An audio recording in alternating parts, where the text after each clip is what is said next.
Boa noite a todos. Boa noite. Sejam todos bem-vindos, encarnados e desencarnados. Mais uma vez agradecendo por estarmos aqui a Deus, a Jesus, a Nossa Senhora, pedindo então mais uma vez as bênçãos a esta casa, agradecendo também a espiritualidade maior que se faz presente, que nos recebe com muito amor, a irmã Anastácia, a todas as equipes.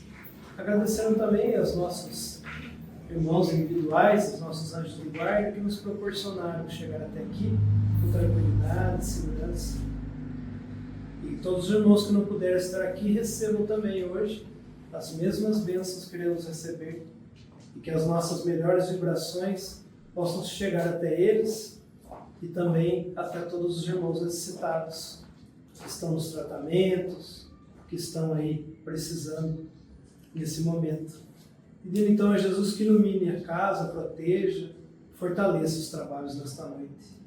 Que leve também o amparo, o benefício, tudo que for necessário aos irmãos que mais precisam em qualquer lugar do nosso planeta. Os nossos irmãos principalmente que estão passando aí pelas doenças, estão aí acamados, precisam de cuidados especiais. Os nossos irmãos que perambulam pelas ruas, aí, que estão necessitados, que possamos nós também lançar um olhar de amor para eles quando viermos e pensar aí que possamos nós ser aí os instrumentos do amparo no momento necessário, mas que seja estendido até eles a mão amiga no momento oportuno. Que Deus nos abençoe a todos nós, que nos prepare para esta noite, que possamos receber aquilo que viemos buscar, que possamos nos sentir envolvidos pela espiritualidade maior, e que pensemos aqui então naquilo que precisamos, os irmãos nossos que precisam, para que a espiritualidade maior possa alcançá-los e aí fortalecê-los também nas suas necessidades. Agradecemos então mais uma vez a oportunidade e pedimos a permissão então para iniciarmos. Que assim seja. Pai nosso que estais nos céus, santificado seja o vosso nome, venha a nós o vosso reino, seja feita a vossa vontade, assim na terra como em todos os lugares. O pão nosso de cada dia nos dai hoje, perdoai as nossas dívidas, assim como nós perdoamos os nossos devedores, e não nos deixeis cair em tentação, mas livrai-nos de todo mal. Que assim seja. Ave Maria, cheia de graça, o Senhor é convosco. Bendita sois vós entre as mulheres, bendito é o fruto do vosso ventre, Jesus. Santa Maria, Mãe de Jesus, rogai por nós, pecadores, agora e para toda a eternidade. Que assim seja, graças a Deus e graças a Jesus. Uma vez, boa noite.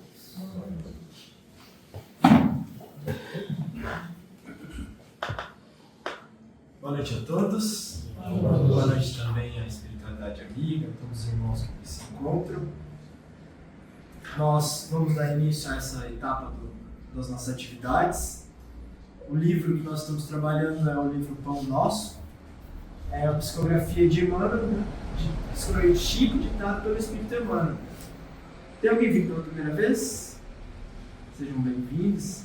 Né? Então, esse livro ele contém passagens, né? São capítulos isolados, onde Emmanuel ele pega um versículo da Bíblia, né? Dos escritos, em especial do Novo Testamento, trabalha muito com as passagens de Paulo, mas é só um pedaço de um versículo. E a partir desse trecho, Emmanuel trabalha aquele sentido, né? Porque o Evangelho ele é muito amplo. Quanto mais nós vamos aprofundando o estudo, compreendendo um pouquinho mais, nós vamos conseguindo extrair cada vez mais informações e aprendizados. Né? Então ele segue uma linha de pensamento, aprofundando o estudo dentro daquele trecho e traz tudo isso para a nossa vida cotidiana. Nós podemos pegar também essas informações, que é o grande ponto-chave do estudo, do aprendizado, é conseguir converter isso em ações, né? Em trabalho diário de cada um de nós para que melhoremos a nossa caminhada. Então, nós estamos trabalhando esse livro capítulo a capítulo. Ele tem 180 capítulos, já estamos na reta final dele, né? Começamos ele na pandemia, então se alguém tiver interesse em ver algum capítulo, tá no canal do Centro Espírita Irmã Anastácia, gravado lá aqueles capítulos que nós já pudemos fazer. E hoje, nessa sequência, nós vamos para o capítulo 168. Se vocês tiverem alguma dúvida, quiserem a qualquer momento comentar, fazer uma pergunta, podem ficar à vontade. O capítulo 168 ele tem como título De Madrugada. Então, é legal a gente trabalhar o título antes, né? Porque sempre o título ele vai trazer para nós uma premissa ali do que vamos encontrar. E nós precisamos lembrar que os textos, né? O Evangelho, ele sempre traz bastante simbolismos.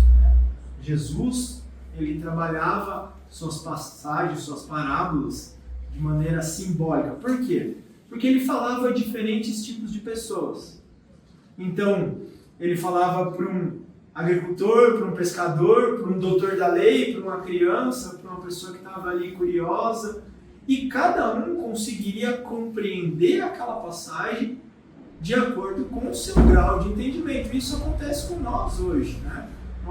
A cada vez que nós lemos o mesmo trecho, o mesmo texto, nós vamos cada vez mais conseguindo extrair dele alguma informação. Então ele colocava alguns pontos, por exemplo, períodos do dia, madrugada, dia, noite, localizações. Ele falava, olha, ele se encontrava no deserto.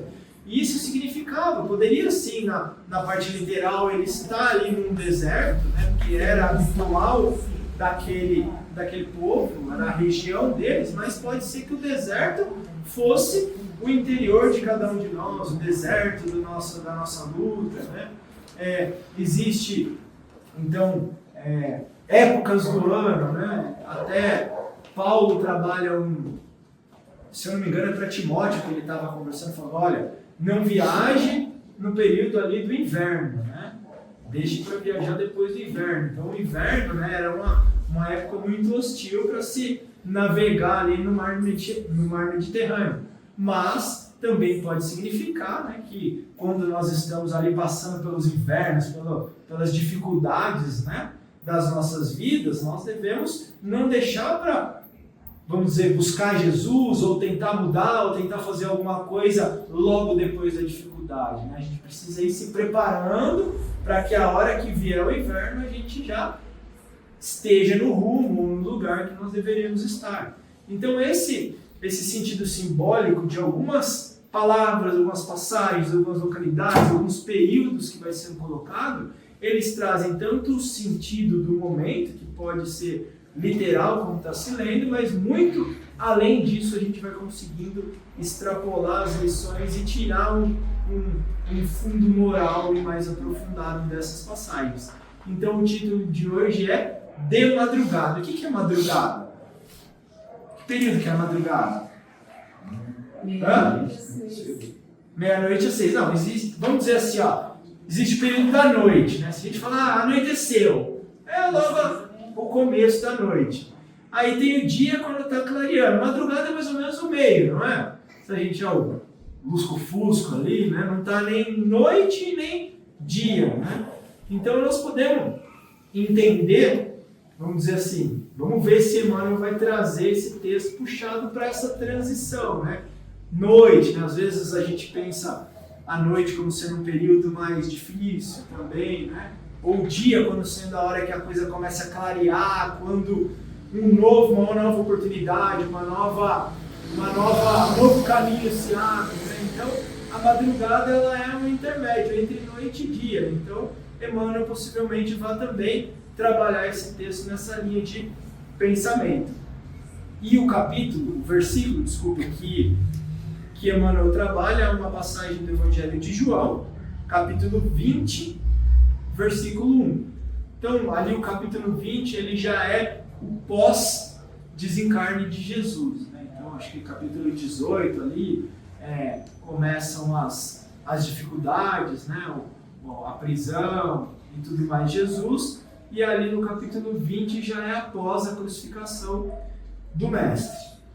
E ele diz assim, E no primeiro dia da semana, Maria Madalena foi ao sepulcro de madrugada, sendo ainda escuro, e viu a pedra removida do sepulcro. Então essa é a passagem que ele vai trabalhar nesse texto de hoje. Se a gente pegar e ler de maneira superficial, vamos falar, então ela foi lá, né, tinham tirado, porque como que funcionava? Quando havia, normalmente, né, no ritual ali do povo judeu, quando alguém desencarnava, eles tinham locais destinados, normalmente assim, em cavernas, né? Eles colocavam uma pedra e dentro dessas cavernas eles colocavam o corpo e lá eles realizavam todos os rituais, né? Porque Jesus ele veio ali no meio, né, do contexto e da tradição judaica. Então ela coloca no primeiro dia da semana, como que era o calendário deles? O primeiro dia da semana era o domingo, né? Então eu acho que ele foi crucificado ali, desencarnou na sexta-feira, né? Que foram sexta-feira da paixão, né? Que fala. E aí, no domingo, ela foi ao encontro de Jesus lá no túmulo, né? Ainda de madrugada, ainda escuro, né? E viu a pedra removida do sepulcro. Então tinha saído aquela pedra, né? Que estava tampando a entrada da caverna. Então aqui dá para se tirar muitas outras situações, né? A madrugada como sendo, vamos dizer assim, vamos pensar no contexto de quando Jesus desencarnou. Se a gente pegar aquele ciclo mais próximo dos discípulos, né? Eles estavam na fortaleza da companhia de Jesus, né? Fortalecidos ali com a sua presença, eles se sentindo capazes de realizar prodígios, assim como Jesus ia orientando, e eles foram exercendo aquilo que o mestre ia indicando. Mas, quando Jesus vem a ser preso e passar por toda aquela situação, né, eles ficaram perdidos, revoltados, sem saber como reagir, né? Baixou ali realmente o desânimo na grande maioria deles. Dizem, se não me engano, Humberto de Campos, que Maria era a que menos ali estava tomada por aquela sensação de derrotismo, né? Ela compreendia que Jesus ainda vivia e que haveria uma continuidade. Mas imaginemos que Maria Madalena, ela também saiu daquela noite, daquela escuridão, daquele momento de tristeza, de desilusão, de sem saber o que aconteceu, e vamos que tem mais, vamos dizer, mais vida ainda, que tem mais caminho, e ela, no primeiro dia da semana, porque se a gente pegar a semana dos judeus, né, eles falavam que fechava ali no sábado, né, mas tanto quanto 7 dias, ele também muitas vezes simbolizava como sendo um ciclo, o fechamento de um ciclo para o início de outro, quando falava de sábado. Jesus citava sábado, então isso é muito simbólico também.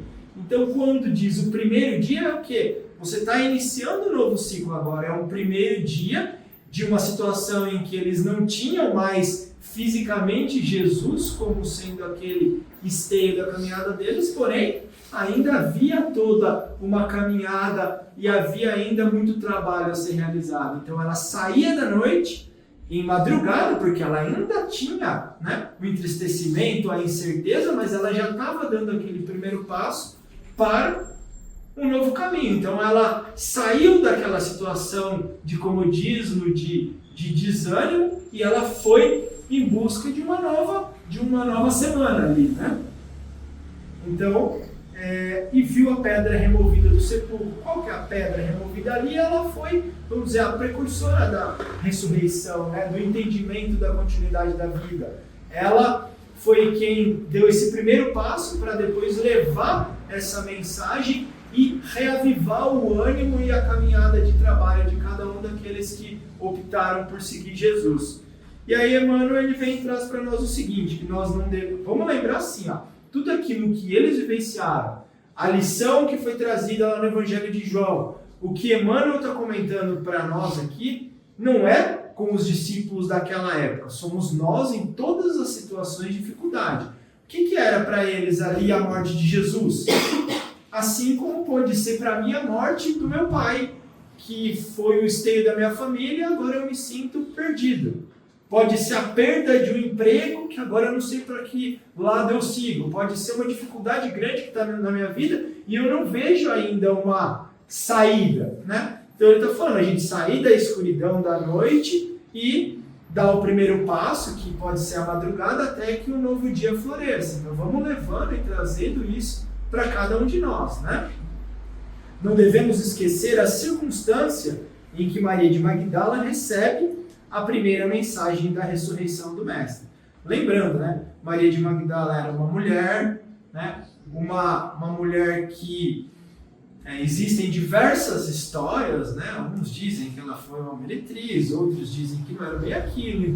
De acordo com você, uma pessoa que transformou a vida, né?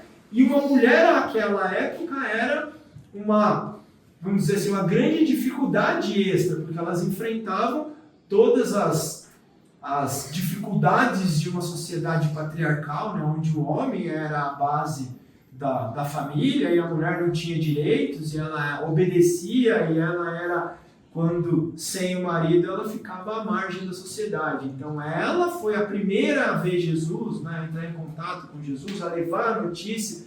Então mostrando realmente, né, mais uma vez o ensinamento de que o Mestre estava ali aparecendo e se renovando para aqueles que se transformaram, para aqueles que estão buscando um novo caminho, né?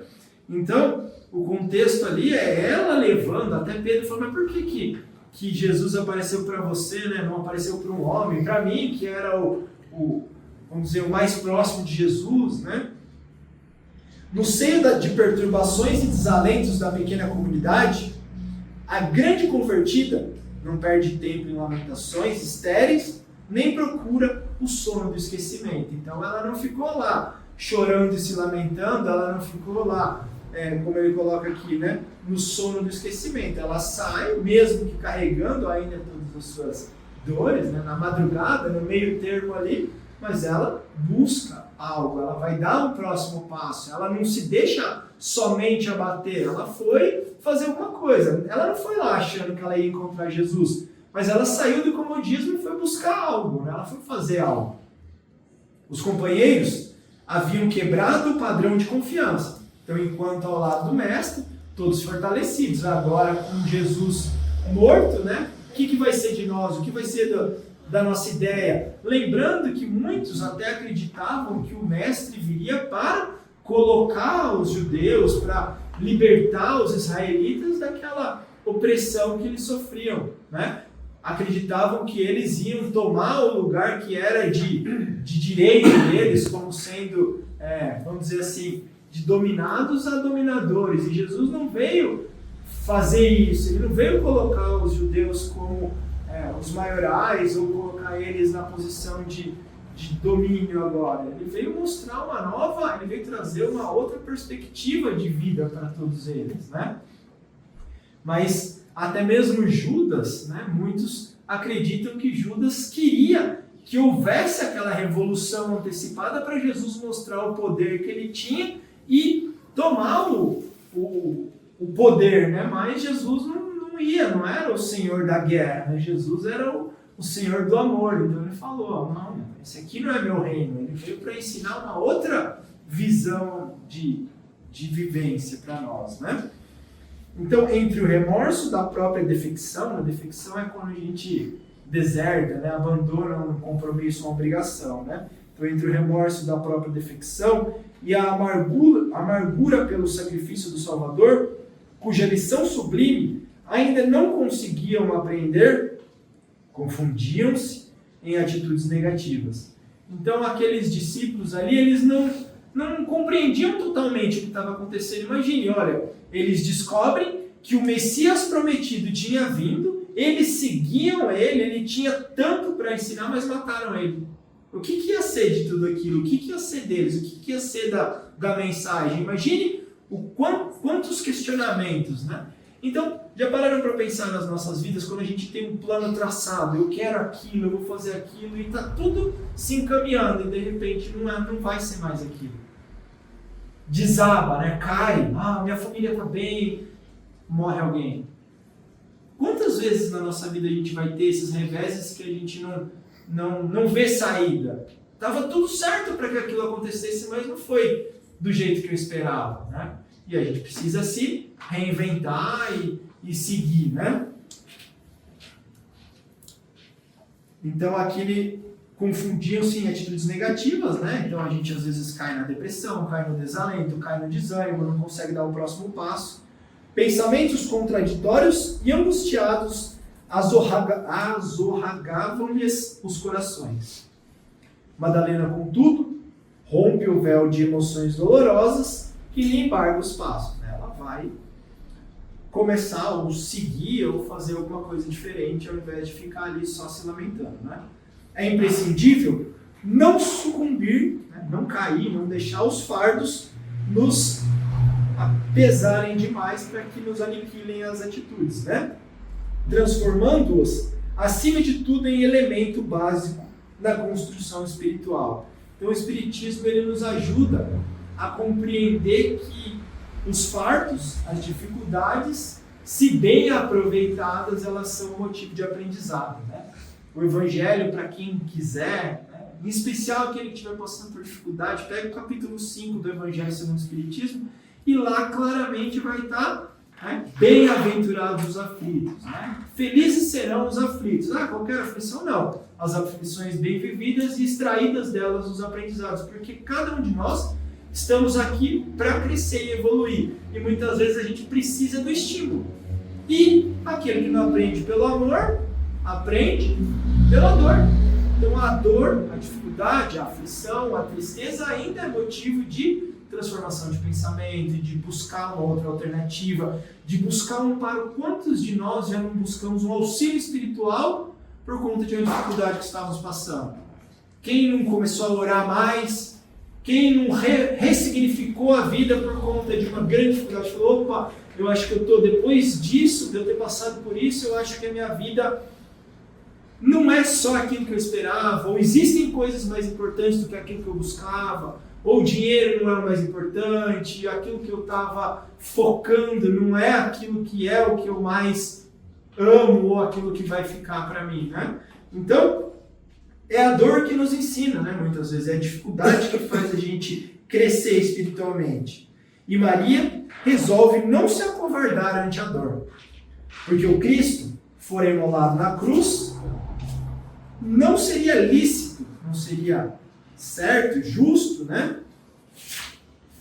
Condenar-lhe a memória bem amada ao olvido, ao esquecimento ou à indiferença. Então Jesus, né? Ele não veio para, vamos dizer, nos salvar, como a gente às vezes coloca, Jesus veio para nos salvar, né? Mas como nos salvar? Ele veio para nos limpar o pecado original? Não. Jesus veio para mostrar para nós, olha, esse é o caminho. Eu sou o caminho, eu sou a verdade, eu sou a vida. Que vida? A vida, Jesus matou a morte ali, quando ele retornou, ele falou, gente, não existe morte de corpo físico. Ele não voltou, né? Ele não retornou ao terceiro dia, o que era aquilo? Ele estava mostrando, a vida continua, o Espírito continua, né? Ficou ainda por um tempo agindo ali ao lado dos seus discípulos, né? Trazendo ainda aquilo que eles precisavam, porque era necessário naquele momento eles entenderem essa continuidade, né? Mas Jesus ele não derrogava as leis de Deus, né? O que é para Jesus é para nós, é para todo mundo. Jesus, tudo bem, né? Que com, vamos dizer assim, capacidades extremamente ampliadas do que as nossas, né? Mas dentro daquilo que é possível, né?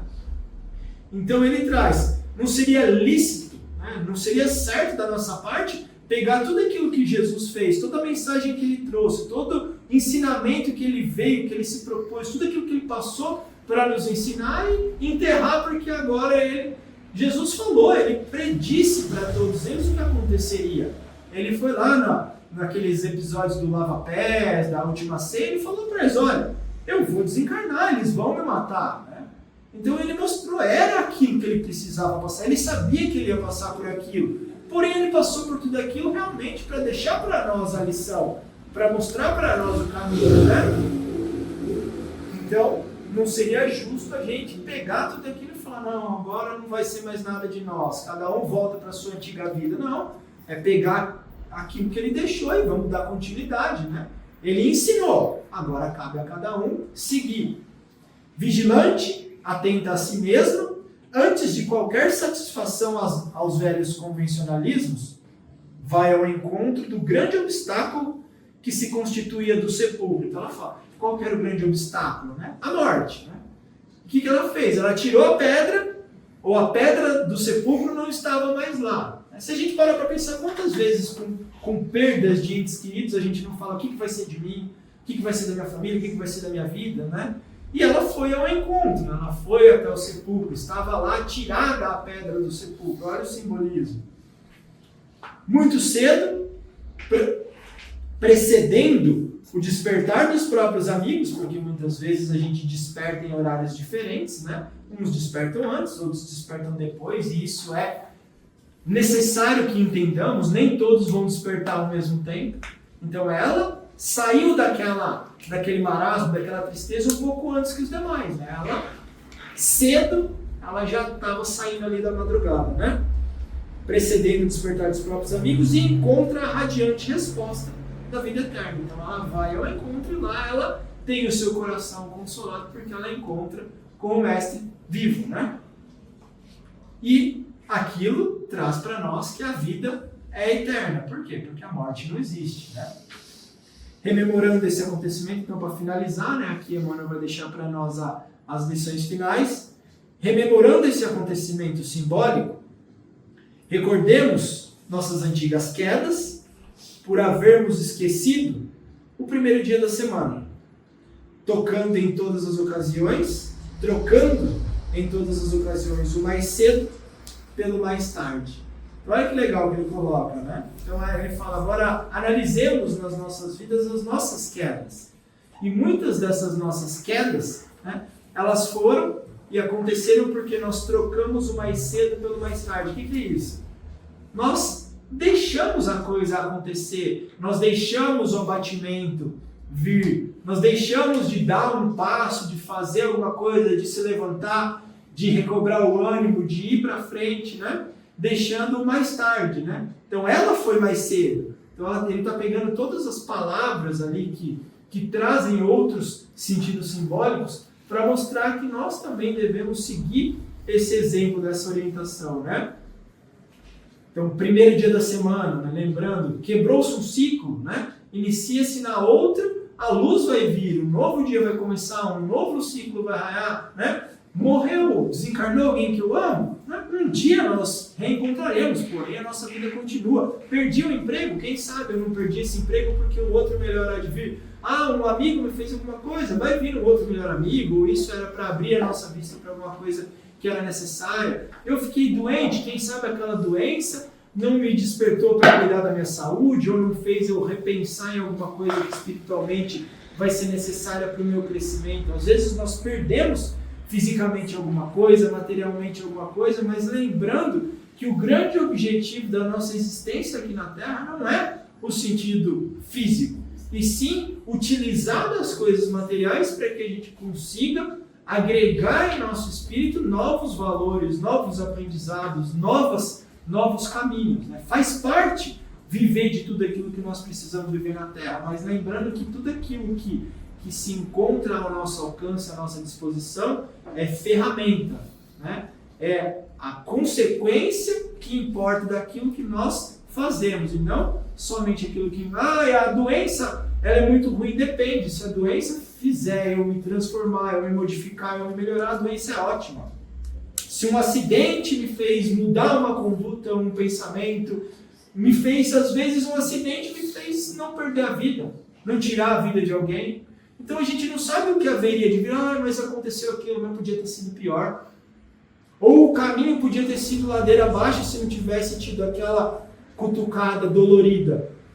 Então nós precisamos realmente compreender o que nós estamos fazendo aqui e o que a vida às vezes nos estimula, né, para que a gente extraia de boa ou consequência, que na verdade a boa consequência normalmente ela vem pelos ganhos espirituais, que são os ganhos eternos para cada um de nós.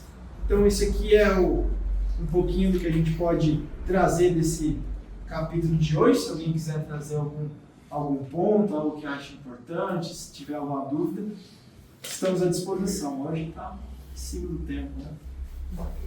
Tudo certo?